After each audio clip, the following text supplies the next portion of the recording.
Bonjour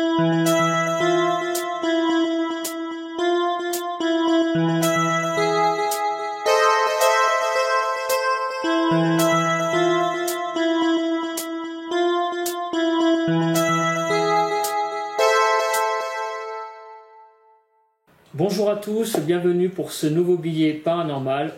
Le concept, je vous présente des enquêtes que j'ai regardées d'un point de vue technique. Je vais vous dire donc ce que j'ai apprécié dans ces enquêtes-là.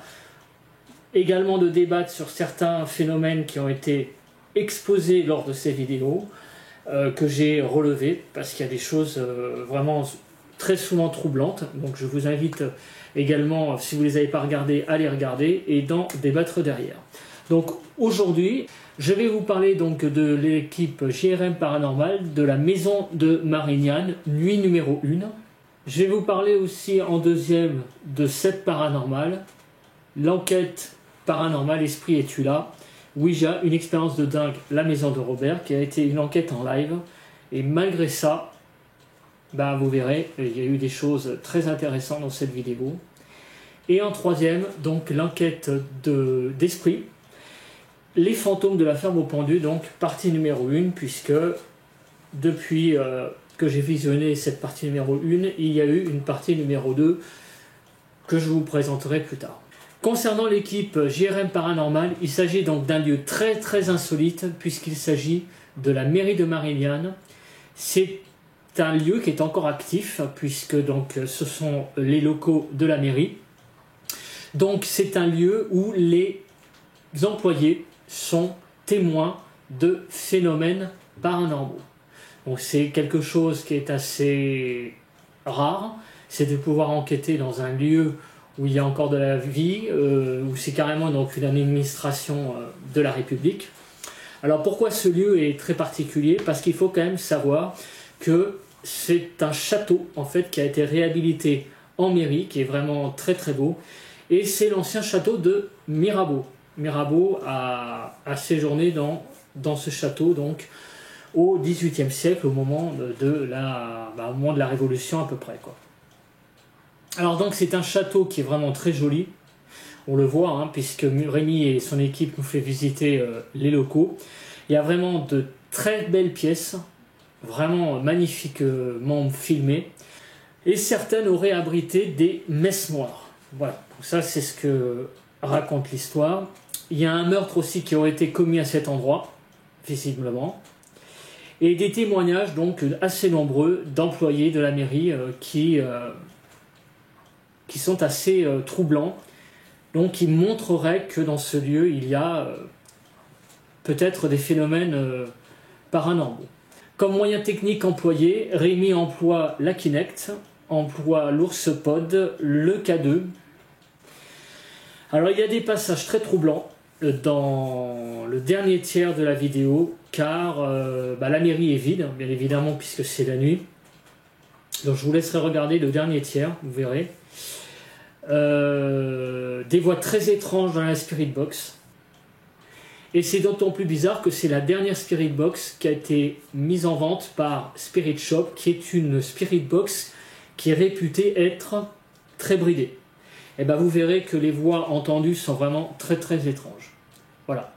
Et donc là, pour le coup, cette Spirit Box là ne laisse pas passer la radio. Donc je vous laisse juger. Alors je sens beaucoup de frustration quelque part chez Rémi de ne pas en avoir plus. Alors à vrai dire, je peux le comprendre d'un côté, car c'est vrai que vu le passé du lieu, il y a eu quand même des messes noires, il y a eu un enfant mort en bas âge dans des circonstances dramatiques dans ce lieu. On peut comprendre que Rémi attendait peut-être un petit peu plus de phénomènes. Il y en a quand même eu pas mal, faut quand même le dire aussi, je trouve. Mais c'est vrai qu'il attendait peut-être, je ne dis pas qu'il attendait une apparition, mais enfin on n'en est peut-être pas loin. Mais c'est vrai que on peut comprendre que le lieu n'est donné que voilà, je vous laisserai regarder, mais quelques petites choses dans la Spirit Box quand même assez intéressantes, mais qui sont déjà pas si mal. Mais c'est toujours pareil, c'est à l'analyse que des fois les enquêtes se font, et là vous verrez que l'analyse et la Spirit Box qu'il a peut-être pas tout de suite vu, enfin tout entendu, la Spirit Box a donné des choses vraiment sensationnelles. Il y a eu aussi des odeurs troublantes, vous verrez. Alors après,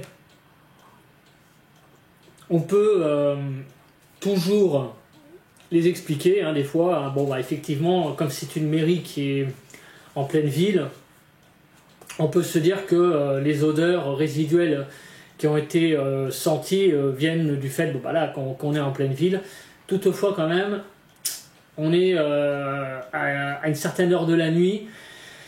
Donc, ce genre d'odeur que ça arrive en journée, je vous laisse regarder la vidéo, ça peut être tout à fait rationnel. Par contre, que ça arrive comme ça en pleine nuit dans une mairie vide, et en plus en pleine nuit, donc la ville est assez endormie, là, ça reste quand même beaucoup plus troublant. Voilà, donc je vous laisse regarder ce passage-là.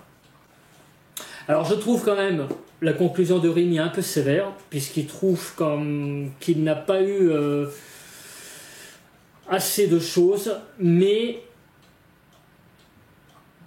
je pense que, en fait, le problème, c'est que, au départ, l'équipe... Alors, il n'y a pas encore la nuit numéro 2 qui a été publiée, donc ça va venir, je pense, dans les prochaines semaines. Mais la frustration de la nuit numéro 1, moi, provient, je pense, d'une chose, c'est que quand on va dans un lieu comme ça, comme la mairie de Marignane, où on a l'autorisation, déjà, chapeau d'avoir eu l'autorisation, merci donc à la mairie de Marignane, je vous le dis, d'avoir autorisé une équipe paranormale d'aller dans un lieu, parce que c'est pas souvent que ça arrive. Donc ça, je le dis publiquement, merci aux gens qui ouvrent leur lieu pour qu'on puisse enquêter. Voilà, c'est trop rare pour le souligner, d'autant plus quand c'est un bâtiment de la République. Il y a eu des témoignages assez troublants. Donc je pense quelque part qu'au départ, Rémi était peut-être très conditionné et pensait avoir beaucoup de choses. Voilà, beaucoup plus de choses peut-être que d'habitude. Et peut-être du coup, au final, comme il a eu, on va dire, des choses relativement classiques, je peux partager quand même sa frustration. Même si je trouve la conclusion sévère, je partage sa frustration. Moi, je pense que j'aurais été dans le même cas. Voilà. Que lui, et je peux parfaitement comprendre sa relative frustration. Mais ça reste une enquête qui est tout à fait magnifique, moi je trouve, qui a été filmée avec soin, et ça faisait un moment que je n'avais pas regardé une enquête de JRM pour des raisons de temps essentiellement, et j'avoue que oui, c'est une équipe, moi je trouve, qui prend une bonne trajectoire, qui a eu, comme tout le monde, au début des petits défauts, mais qui a toujours eu par contre des qualités d'image et de montage toujours au top. Et pour moi, c'est une bonne équipe à mettre en avant. Tout le monde a des défauts, moi-même j'ai des défauts, tout le monde a des défauts, personne ne peut être parfait, personne ne peut détenir on va dire le saint graal du paranormal, de ce qu'il faut faire et de ce qu'il ne faut pas faire. Chacun a ça aussi, ses croyances, il faut les respecter. Mais le travail présenté est tout à fait soigné, et voilà. Donc je vous recommande JRM Paranormal, je pense que vous l'avez compris. Maintenant, je vais vous présenter Seb Paranormal, sa dernière enquête en live. Alors c'est pas tout à fait sa dernière, mais c'est la dernière que j'ai vue. Enquête paranormale, Esprit es-tu là? Flippant, Ouija, une expérience de dingue, la maison de Robert. Donc Seb Paranormal, c'est quelqu'un que je suis depuis presque 4 ans, depuis qu'il a commencé. On a quasiment, à quelque chose près, commencé en même temps.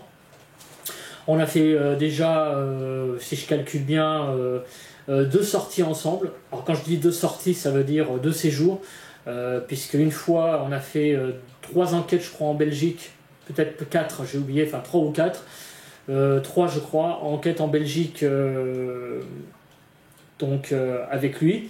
Et on a fait 2 ou 3 enquêtes, je ne sais plus, chez lui, quand je suis venu. Donc ça va faire 3 ans, là, à peu près. Donc je connais bien Seb, je sais comment il procède. Je sais que c'est quelqu'un qui a plus de ressenti que moi. Et vous voyez... Actuellement, donc sur sa chaîne, un concept pour moi qui est tout à fait génial, c'est les contacts défunts. Je vous signale que ces contacts défunts d'abord sont gratuits. Donc il y a beaucoup de gens qui critiquent, mais d'abord c'est gratuit, premièrement. Deuxièmement, c'est sur la base du volontariat des gens. Donc ce sont les gens qui veulent que Seb ait un contact avec des éventuels défunts de ces personnes-là. Donc à partir du moment où il n'y a pas d'argent et à partir du moment où c'est sur la base du volontariat des gens, ben, j'ai envie de dire pourquoi pas. Voilà. Et il n'y a pas à critiquer ces initiatives-là. Si ça peut aussi apporter du bien aux gens, ben, j'ai envie de dire pourquoi pas non plus, quoi. Donc déjà, la base du concept pour moi est inattaquable. Hein. Il y a beaucoup de gens, quelques trolls qui passent sur ma chaîne ou sur ma page Facebook critiquent ça. Bah non, moi je suis désolé, il n'y a rien à critiquer quelque part, puisque c'est sur la base du volontariat. Je voulais aussi dire qu'il y a des gens qui critiquent les résultats qu'obtient Seb. Bah moi je regardais ces contacts défunts assez fréquemment. Bah, je suis désolé, moi ce qu'entend Seb à la Géobox et ce qu'entendent les gens, moi je l'entends aussi. Il y a des choses très troublantes. Et après, si les gens eux-mêmes reconnaissent leurs défunts, bah, vous n'allez quand même pas mettre en doute leurs paroles. Voilà, donc c'est les personnes qui sont sur la base du volontariat, tout simplement en train de reconnaître leurs défunts. Ben, voilà, où est le problème? Donc je comprends même pas les gens qui s'excitent à critiquer ça, quoi. C'est pas celle qui déclare j'ai reconnu vos défunts. Non, c'est les personnes qui ont reconnu leurs défunts qui le disent. Voilà. Alors apparemment, je sais plus ce qu'il a dit, je crois que sur 24 ou 25 contacts, il y en a une ou deux personnes qui n'ont pas reconnu. Et la majorité ont reconnu. Moi-même, j'ai assisté à ce genre de choses à Fougeray. Puisqu'une fois on a eu un contact, donc il y a des personnes qui étaient à Fougeray et il y a une personne qui a reconnu sa marraine, qui a reconnu la voix de sa marraine. Voilà. Alors le lieu, c'est une maison abandonnée depuis 36 ans. C'est un lieu qui est assez propre, moi je trouve, ma foi, parce que 36 ans, faites le calcul, ça fait quand même un moment pour l'urbex en général. Des lieux qui ont même 5 à 10 ans sont largement plus saccagés. Donc il n'y a pas de dégradation sévère. Cela fait vraiment plaisir à voir en tout cas. Celle utilise la Ouija, la caméra thermique, la Géobox, les baguettes, le rideau avec les points laser, qui est pour moi aussi un bon concept. Hein, vous savez, c'est le rideau avec les points et s'il y a des points qui s'éteignent, on suppose qu'il y a peut-être quelque chose qui passe devant. Voilà, je trouve que c'est une expérience comme une autre. Il y a la poupée de Chuck. Et donc, le premier résultat de dingue qu'il y a dans cette enquête, c'est toujours, j'allais dire, cette fameuse interaction avec la lampe torche qu'a Seb, ce qui est loin d'être la première fois, et ce que j'ai vécu avec lui. Voilà. Donc il y a beaucoup de gens très sceptiques qui disent oui, dans la lampe torche, il y a une télécommande et tout et tout. Non, il n'y a pas de télécommande. Moi, j'ai déjà tenu une lampe torche de ce style et même en la secouant, il n'y a pas de faux contact avec les piles ou je ne sais pas quoi. C'est vraiment la lumière qui s'abaisse. Voilà ce que c'est des lampes torches toutes simples. Hein. Donc, il n'y a pas de système de télécommande ou je ne sais pas quoi ou de changement d'intensité de la lumière. Donc c'est très très loin d'être la première fois. Et puis aussi, je sais que Seb va bientôt mettre une enquête à l'heure où je vous parle, parce que j'enregistre la vidéo le samedi 19 octobre. Donc c'est avant la publication d'une prochaine enquête qui arrive, où il a des résultats de dingue dans son enquête, aussi encore avec la lampe torche. Et puis il en a eu aussi lors d'une enquête dans un manoir, où la lampe également s'éteignait. Voilà. Donc c'est quelque chose avec Seb apparemment qui arrive très très souvent. Dans l'enquête, il y a l'utilisation des baguettes, et ça je ne peux qu'être séduit par ça, parce que vous le savez tous, j'ai pratiqué cet instrument dans la ferme de la peur, et j'ai eu des résultats assez intéressants. Et ce qui m'a fait rire, c'est qu'à un moment donné, Seb était un peu en mode vente aux enchères avec ses baguettes. Voilà, ça m'a fait rire. Mais bon, tout ça, c'est évidemment l'immersion terrain. Et des fois, quand on fait du terrain, il y a des moments où on est joyeux, c'est le cas de dire, parce que on a quand même la sensibilité à fleur de peau. Voilà, donc c'est un peu normal. Donc dans la vidéo, il y a également l'utilisation d'un micro haute puissance et d'un enregistreur intégré. Donc je vous laisse regarder le direct. C'est un instrument que j'ai trouvé très très bien et c'est vraiment une très très bonne idée. Pourquoi? Parce que je trouve que au final, il vaut mieux soigner le son que l'image quelque part quand on est en immersion. Et plus on a des micros de haute qualité, mieux c'est, parce qu'on arrive comme ça à mieux distinguer ce qu'on capte, si c'est des choses, on va dire, rationnelles, naturelles, qu'avec un micro de moins bonne qualité, eh ben, ce truc rationnel serait plus difficile à analyser. Voilà. Donc il vaut mieux vraiment soigner le son, je trouve, quand on est en enquête, et c'est une très bonne chose. Il y a également l'utilisation d'un miroir pour éventuellement qu'une entité puisse écrire quelque chose dessus. J'ai envie de dire pourquoi pas. Une expérience. Dans l'enquête de Seb, j'ai relevé 3 passages que je vous invite à aller voir. À 2h07 et à 2h10, écoutez bien la Géobox. Il s'agit pour moi d'une interaction très très troublante. Donc je vous invite vraiment à aller voir ces 2 passages-là. Et à 2h26 et 57 secondes, on entend comme un bruit. À un moment donné, il s'éloigne de la poupée de Chuck. Et vous allez voir qu'on entend un bruit. Voilà. Donc je vous invite à aller voir ce passage-là.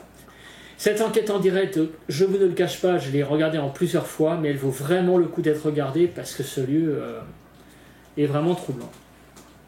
Nous allons maintenant parler de l'équipe Esprit. Donc c'est une équipe que j'apprécie depuis assez longtemps maintenant. Et c'est une équipe avec qui j'ai enquêté donc, au château de Fougeray au mois de juin 2018. Donc ça fait, commence à faire maintenant, ça fait plus d'1 an. Malheureusement, on est assez éloignés l'un de l'autre, et ce qui est bien dommage parce que sinon on ferait beaucoup plus de choses ensemble. C'est bien dommage qu'on soit... ils sont à Marseille, du côté de Marseille, et nous on est du côté de Paris. Enfin moi je suis du côté de Paris, et Hunter du côté d'Angers.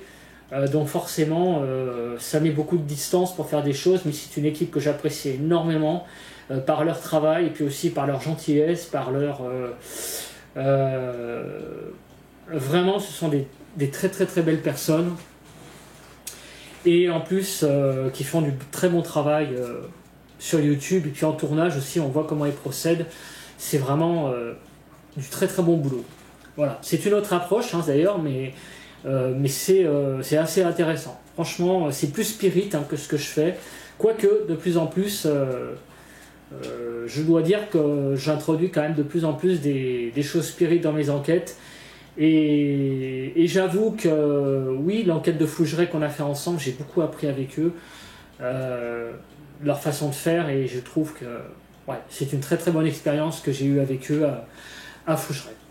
Alors le lieu de tournage que nous allons voir, c'est la ferme au pendu, c'est le titre de l'enquête. Il y a a priori plusieurs parties. Là je vous présente la première.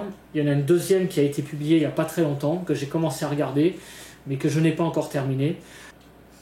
Alors le lieu de tournage, quand on regarde la vidéo, on a très vite compris que on va être dans du sérieux.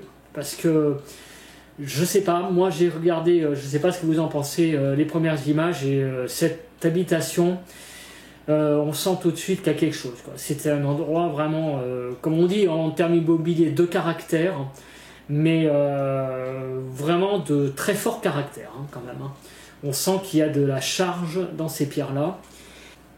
Dans ce lieu, il y a donc eu plusieurs pendaisons, visiblement, et donc le propriétaire témoigne donc de ses ressentis sur le lieu, et ça se voit sur le visage que ce propriétaire a beaucoup de tourments. Cela se voit sur ses traits, c'est rien de péjoratif. Quelque part, c'est la première fois que je vois quelqu'un d'aussi mal dans un lieu, en fait. Ce qui est un peu embêtant, c'est que c'est le propriétaire quand même. Dès le début de la reconnaissance de jour, il y a des PVE très présents sur le lieu, et des coïncidences surtout, des mots que l'on entend, et ça dès la visite de jour. Donc ça, je dois dire que ça me fait vraiment très froid dans le dos quand j'ai entendu ça à ce moment-là. Il y a des PVE en grand nombre, et en particulier lors de l'installation du matériel, et ça j'ai envie de dire que c'est assez souvent que ça se produit, c'est que en fait ça paraît paradoxal, mais les entités ont tendance plus finalement à se manifester quand on ne filme pas que quand on filme. Donc il vaut mieux effectivement faire tourner les choses, même quand le matériel n'est pas tout à fait installé, même quand on n'a pas lancé une enquête, de faire tourner entre guillemets l'installation. Et des fois on a des résultats très troublants à ce moment-là, et c'est ce qui se passe dans la vidéo. Donc c'est un témoignage très intriguant parce que, comme je le disais en préambule, on sent que c'est un lieu qui joue énormément sur le moral des gens. Là vous en avez la parfaite illustration. À 91 minutes et 30 secondes, je vous invite vraiment à aller voir le résultat énorme de la séance de TCI, parce que c'est peut-être pas une preuve, mais enfin je suis quand même pas très loin de le dire. Mais en tout cas, c'est en tout cas une énorme sacrée coïncidence. Voilà, je vous invite vraiment à aller voir ce passage, parce que c'est vraiment un sacré passage. Donc cette enquête se termine, j'allais dire, un peu brutalement, parce que effectivement, il y a une partie numéro 2. En conclusion de cette enquête, ce qu'on peut dire, c'est que on est un peu frustré, parce que forcément l'enquête se termine, j'allais dire, entre guillemets, brutalement, parce que, oui, il y a une partie numéro 2. Mais ce que moi j'en retire, c'est que c'est une des très rares vidéos, vraiment, donc avec beaucoup de choses dedans qui illustrent parfaitement le malaise des gens. Mais je le redis en fin de vidéo, c'est la première fois que je vois un lieu qui joue vraiment sur la santé morale de quelqu'un. Et je ne sais pas comment ça va terminer l'enquête, j'en ai même pas discuté avec l'équipe Esprit, mais j'espère vraiment que ce propriétaire va retrouver la sérénité avec ce lieu, parce que de devoir le quitter, je pense qu'au fond de lui-même, ça serait peut-être un déchirement, parce que c'est quand même un lieu qu'il a aménagé, c'est quand même un lieu qui est quand même pas mal, finalement, quand même. Mais à un moment donné, voilà, on ne peut pas rester dans un lieu si ça vous bousille moralement. Donc, je ne sais pas comment s'est terminée l'histoire, peut-être que l'équipe nous en dira plus, mais en tout cas, ce serait assez intéressant dans l'avenir de savoir si ça va mieux, si cette famille va mieux dans cette maison, ou si malheureusement ils ont dû peut-être la quitter pour ces raisons-là, pour ces raisons paranormales. Écoutez, merci de m'avoir suivi. On se retrouve pour un prochain billet paranormal, pour d'autres enquêtes, peut-être sur certaines équipes qui seront les mêmes, je n'en sais rien. Ça va dépendre du temps que j'ai, et aussi de l'envie de regarder, d'être un viewer et de vous faire partager mes visionnages. Je vous souhaite à tous et à toutes une bonne journée, une bonne matinée, bonne soirée, bon week-end, bonne semaine selon que vous regardez cette vidéo. Merci d'avoir regardé, n'oubliez pas de liker, de vous abonner à la chaîne. Bye bye à tous.